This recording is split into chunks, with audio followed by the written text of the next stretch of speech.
everyone, this is Rocco coming at you for another full self-driving video. We are on our way to Carl Sandburg Mechanics and to kind of do some grocery shopping today. Figured it would be a good light rain test. So it's been raining all day yesterday. I didn't even think about making a video yesterday. I was just staying home getting some stuff done. But today obviously we are going out, and while it is a light rain, I will probably keep myself on chill or sloth mode because I only have like 30 seconds left on my tires.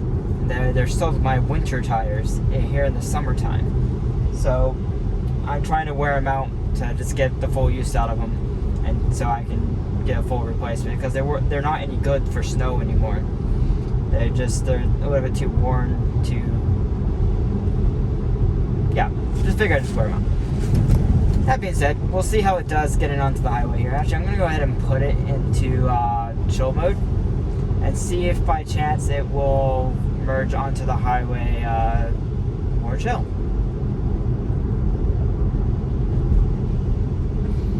You can see we are getting a little bit of fog here, but that's not a problem for full self-driving. It doesn't need no LiDAR to do that. That was an appropriate behavior for this guy kind of pulling out in. There was another car that waited to turn. My car just like yielded for it. I'm like, nah, that was not what I think I was not recording. Oh, it's quite foggy today.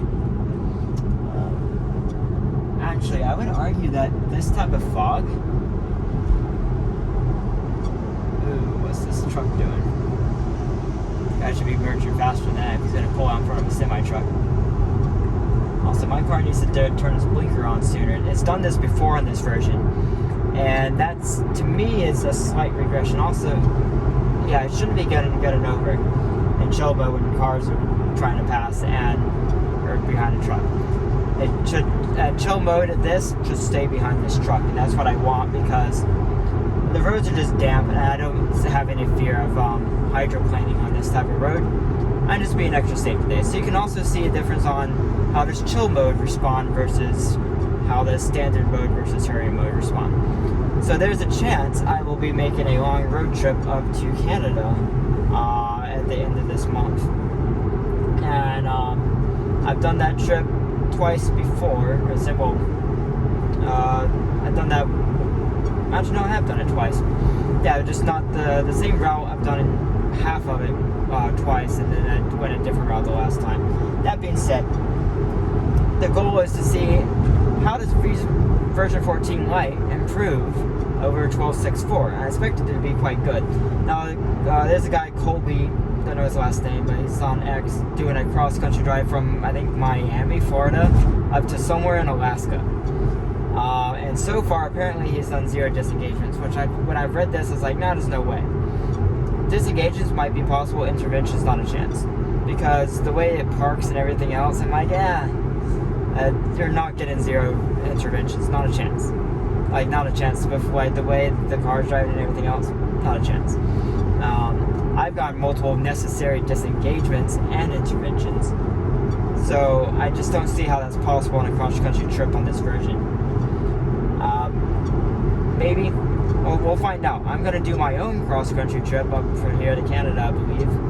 And we're going to find out if it can handle it. The biggest thing is, because of my low tread on my tires, if it has a downpour and sloth mode doesn't go slow enough, I might have to disengage to go slower. And that's no real fault of the car. It's just a fault of me being cheap and wanting to get the full use of my tires. This is actually working really well in chill mode, to be honest. This is the speed I would want it to go right now. It's changed to 55 miles an hour. It's a mild construction zone. This is great. This is what it should be doing, in my opinion.